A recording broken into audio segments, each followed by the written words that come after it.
Hello everyone, welcome back to my channel. So guys, आज के lecture में हम लोग स्टार्ट करने जा रहे हैं क्वेश्चन नंबर 13। तो क्वेश्चन नंबर 13 देखते हैं क्या कह रहा है। Prepare a working capital forecast from the flowing information. Weekly sales 20,000 units at ₹8 per unit. यहाँ पे देखो मैं वीकली सेल्स दे रखा है। पहले हमें क्या होता था, जो सेल्स होती थी वो ईयरली दी होती थी, है ना, और वीक्स में उस होता था तो हम डिवाइडेड बाय 52 करते थे। बट यहाँ पे 52 से डिवाइड करने की जरूरत नहीं है क्योंकि वीकली दे रखा है sales. Okay, raw material cost दे रखी है ₹3 पर यूनिट। डायरेक्ट वेजेस है 1.60 पर यूनिट। ओवरहेड्स है 40,000 पर वीक। अब देखो ओवरहेड्स 40,000 अमाउंट दे रखा है, ठीक है, और यूनिट्स कितनी है 20,000। यहाँ पे टोटल अमाउंट दे रखा है, यूनिट्स है 20,000। एक यूनिट की कॉस्ट कैसे निकालेंगे, डिवाइड करके। बचपन से आप करके आए हो हमेशा, एक का निकालना हो तो डिवाइड करो, ज्यादा का निकालना हो तो मल्टीप्लाई करो। तो 2 आ जाएगा। 20,000 को आप डिवाइड करेंगे 20,000 से तो ₹2 आएगा ये, ठीक है। तो यानी कि ओवरहेड्स कितना है per unit, ₹2। Stock will include the following raw material. अब देखो यहाँ पे रॉ मटेरियल दे रखा है ₹3 लाख, तो ये पूरा का पूरा 3 लाख हमें दे दिया है। कुछ कैलकुलेट करने की जरूरत ही नहीं है, डायरेक्ट लिख देंगे 3 लाख। फिनिश प्रोडक्ट्स 80,000 यूनिट्स दे रखी है, तो फिनिश प्रोडक्ट पे 20,000 मत लेना, 80,000 यूनिट्स ही लेना, ठीक है। जो यहाँ पे बता रखा है वही लेंगे फिनिश में, फिनिश गुड्स में। वर्क इन प्रोग्रेस 2 हफ्ते। Creditors allow 6 weeks credit and debtors allow 5 weeks credit. Wages are paid every weekend. देखो वीकेंड जब भी आता है ना, wages are paid every weekend या फर्स्ट डे, इस तरीके से होता है तो हम उसको हाफ मांगता है, 1/2 कर देना आप, ठीक है। हमेशा ऐसे ही करना है, ये याद रखना। And overheads are paid after 2 weeks of expenses. Add करना है आपको 10% ऑफ कंटीजेंसी। जो भी आएगा उसका 10% ऐड करेंगे कंटीजेंसी के लिए, ठीक है। ये आपको पता होना चाहिए, कंटीजेंसी जो होती है वो हमेशा ऐड होती है, ठीक है। तो ये है हमारा क्वेश्चन नंबर 13। तो आइए स्टार्ट करते हैं। देखो सबसे पहले वही आप हेडिंग डालेंगे, statement showing working capital requirement, particular amount, बीच में एक लाइन, और उसके बाद हेडिंग देंगे करंट असेट्स, उसको मानेंगे ए। थोड़ा सा गैप देके हेडिंग देंगे करंट लायबिलिटी, उसको मानेंगे बी, ठीक है। A माइनस बी निकल कर आएगा working capital. Current assets minus current liability होता है वर्किंग कैपिटल। अब सबसे पहले हम यहाँ पे कॉस्ट कैलकुलेट कर लेते हैं। जैसे हमें हमेशा दिया होता था ना, यहाँ पे कुछ जो डाटा दे रखा है ना थोड़ा आगे पीछे हो रहा है, मतलब हमारे जैसे अभी तक हम करके आए हैं वैसे सिक्वेंस में नहीं, थोड़ा कंफ्यूजिंग क्रिएट कर रहा है। तो पहले हम रॉ मटेरियल का कॉस्ट निकालते हैं, वेजेस का और ओवरहेड का, टोटल कॉस्ट का, और WIP के भी प्राइस हम निकाल लेते हैं। रॉ मटेरियल पूरा लेंगे और बाकी का हाफ हाफ लेंगे, ओवरहेड्स वेजेस वगैरह हाफ लेते हैं, ठीक है। तो पहले हम ये कैलकुलेशन कर लेते हैं। आइए स्टार्ट करते हैं। ये देखो इस तरीके से नीचे आप हेडिंग डाल देंगे वर्किंग नोट 1, ठीक है। तो रॉ मटेरियल कॉस्ट हमें कितना गिवन है, बुक में ही हमें गिवन है ₹3 पर यूनिट। डायरेक्ट वेजेस हमें कितना गिवन है, ये भी बुक में गिवन है, कितना था 1.60। ओवरहेड्स, जो ओवरहेड्स था वो हमें ₹40,000 गिवन था पर वीक, लेकिन हमने अभी 20,000 यूनिट थी टोटल तो डिवाइड कर लिया था, तो जो कि निकल के आ गया था ₹2, मतलब ₹2। तो ये जो अब इसको प्लस करेंगे तो ये जो निकल कर आएगा ये क्या होगा हमारा, ये होगा टोटल कॉस्ट, मतलब एक यूनिट यानी कि प्रोडक्ट को तैयार करने में कितना टोटल खर्चा आता है, इतना खर्चा आता है। तो मतलब ये जो अमाउंट है फिनिश गुड्स का हो जाएगा, ठीक है। तो फिनिश गुड्स में हमें ये लिखना है, ओके। ये फिनिश गुड्स का वो पर यूनिट कॉस्ट आ गया। अब आगे देखो, कोई भी यहाँ पे सेलिंग ओवरहेड्स तो है नहीं।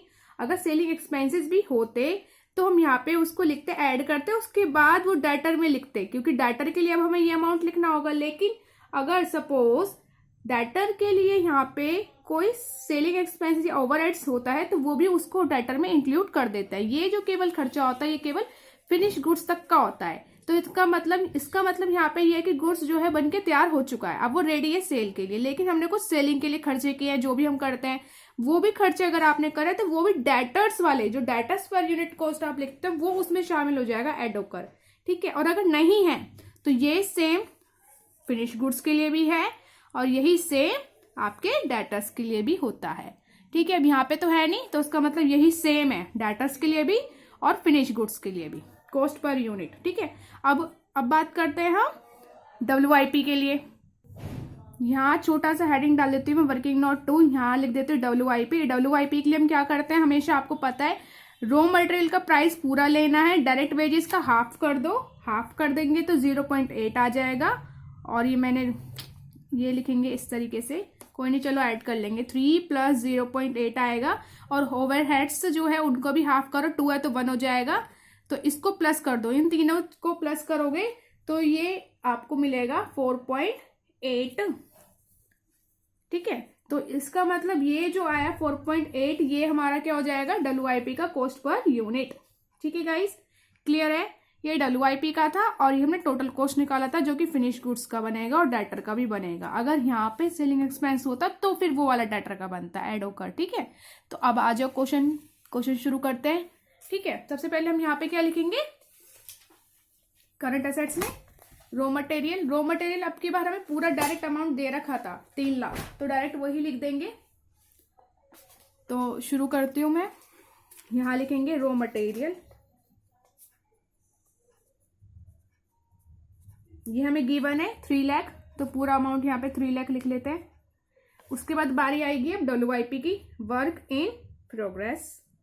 कितने यूनिट्स है वर्क इन प्रोग्रेस पे, 20,000 यूनिट है भाई। टाइम कितना ला होता है, 2 वीक्स। अब देखो 2 / 52 जो हमेशा करते थे वो नहीं करना है क्योंकि वीकली ऑलरेडी गिवन है। ठीक है, और कौन सा अमाउंट आएगा WIP पे, ये वाला जो भी निकाला था हमने 4.8, तो यहाँ पे लिखेंगे इसे। ठीक है, इसको कैलकुलेट कर लेंगे, ये यहाँ आ जाएगा और ये आएगा, कैलकुलेट कर देती हूँ मैं, ये आएगा 1,92,000। उसके बाद फिनिश गुड्स आते हैं। फिनिश गुड्स के लिए हमें 20,000 यूनिट नहीं लेनी है, देखो बुक में साफ लिखा हुआ था फिनिश गुड्स या फिनिश प्रोडक्ट लिखा हुआ था, मैं आपको दिखाती हूँ। ये देखो बुक में साफ लिखा हुआ है फिनिश प्रोडक्ट कितना, 80,000 यूनिट, तो 20,000 नहीं लेंगे, 80,000 लेंगे। ठीक है, और ओवरहेड 40,000 था तो भी हमने 20,000 से डिवाइड किए थे तो हमें 2 रुपए मिले थे। ठीक है, तो अब हम करते हैं, यहाँ लिखेंगे 80,000 फिनिश गुड्स का। और फिनिश गुड्स में कौन सा प्राइस पर यूनिट लेंगे, मैंने आपको बताया था ये वाला 6.6 वाला, तो यहाँ लिखेंगे 6.60 मल्टीप्लाई कितना टाइम था, एक सेकेंड, नहीं यहाँ कोई टाइम नहीं है गिवन फिनिश प्रोडक्ट्स के लिए, तो हम इसको ऐसे छोड़ देंगे, इतना ही रहेगा ये। ठीक है, आगे क्या रहा है, डेटर्स। अब डेटर्स के बारे में लिखेंगे, करंट एसेट्स का एक और आइटम होता है डेटर्स। डेटर्स में भी हम 20,000 ही लेंगे और ये ही वाला कॉस्ट लेंगे क्योंकि यहाँ पे कोई सेलिंग एक्सपेंस नहीं हुआ है। अगर सेलिंग एक्सपेंस होता तो 6.6 में ऐड हो जाता और फिर वो आता है यहाँ पे।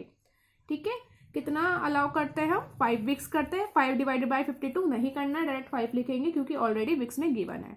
ये कैलकुलेट करेंगे तो ये आ जाएगा 528, इसको कैलकुलेट करूंगी तो ये मेरा आएगा ये।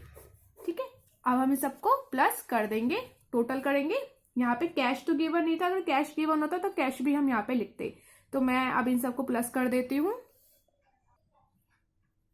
ठीक है, अब आगे करते हैं, करंट लायबिलिटीज की तरफ मूव करते हैं। करंट लायबिलिटीज में सबसे पहले क्या आता है, क्रेडिटर्स आएगा हमेशा की तरह। क्रेडिटर्स कौन होते हैं, जिनसे हम माल परचेज करते हैं, तो हम क्या परचेज करेंगे, डायरेक्ट लेबर, वेजेस, ओवरहेड नहीं, हम क्या करेंगे, केवल रॉ मटेरियल है जो कि हम लेंगे। तो रॉ मटेरियल हमने 20,000 यूनिट्स पे लिया है, ये जो केवल 80,000 था वो फिनिश प्रोडक्ट की तरफ ही आएगा क्योंकि साफ साफ लिखा होता है फिनिश प्रोडक्ट 80,000 यूनिट्स। ठीक है, तो कंफ्यूज मत होना, हर जगह 20,000 ही आएगा। क्रेडिटर्स 20,000 और मल्टीप्लाई होंगे, कितना था रॉ मटेरियल का कॉस्ट पर यूनिट, 3 रुपीज, तो 3 आएगा यहाँ पे। और कितना टाइम अलाउ करते हैं हम, 6 वीक्स, तो 6 आएगा केवल, डिवाइड बाय 52 नहीं करना है। अब इसको सॉल्व करेंगे तो ये हो जाएगा 3,60,000। उसके बाद आगे चलते हैं, अब आता है वेजेस की बारी। वेजेस जो है वो 1.60 यहाँ पे उसका पर यूनिट कॉस्ट है, और कितनी यूनिट के लिए, 20,000 के लिए। मैंने आपको बताया था, उसमें लिखा था कि वीकेंड में देते हैं, वीक एंड में तो हम हमेशा हाफ कर देंगे, ये 0.5 लिख सकते हो।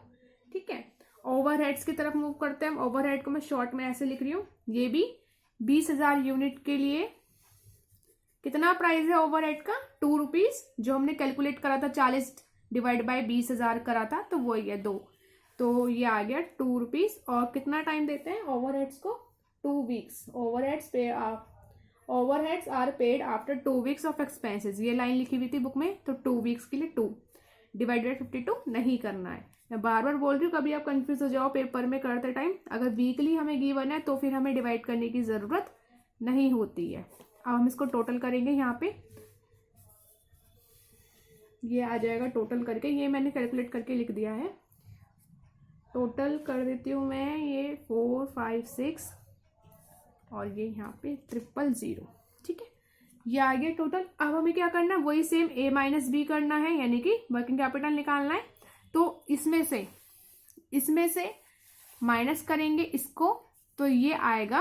अब यहाँ पे मेरे पास स्पेस नहीं, क्योंकि मैंने नीचे वर्किंग नोट ही बना रखा है, तो मैं नेक्स्ट पेज ले रही हूँ। लेकिन आप लोग क्या करेंगे, एग्जाम में तो आपके पास बहुत सारा पेपर होता है, शीट होता है, और रजिस्टर में भी आपके पास स्पेस होता है। मेरे को वर्किंग नोट यहीं पे बना के समझाना था, इसलिए मैंने यहीं पे करा, तो आप वर्किंग नोट नेक्स्ट पेज पे बना सकते हैं, ठीक है। तो यहाँ पे मैं एक सेकेंड, ये रहा, ये हमारा करंट असेट्स का टोटल है, करंट लायबिलिटी का टोटल है। अब हम इसे माइनस कर देंगे, तो ये हमें मिल जाएगा ये, ठीक है। अब इसका 10% कंटीजेंसी ऐड करना है, भूल मत जाना, इसका 10% कंटीजेंसी ऐड करेंगे, अभी वो क्वेश्चन खत्म नहीं हुआ है। 10% कंटीजेंसी,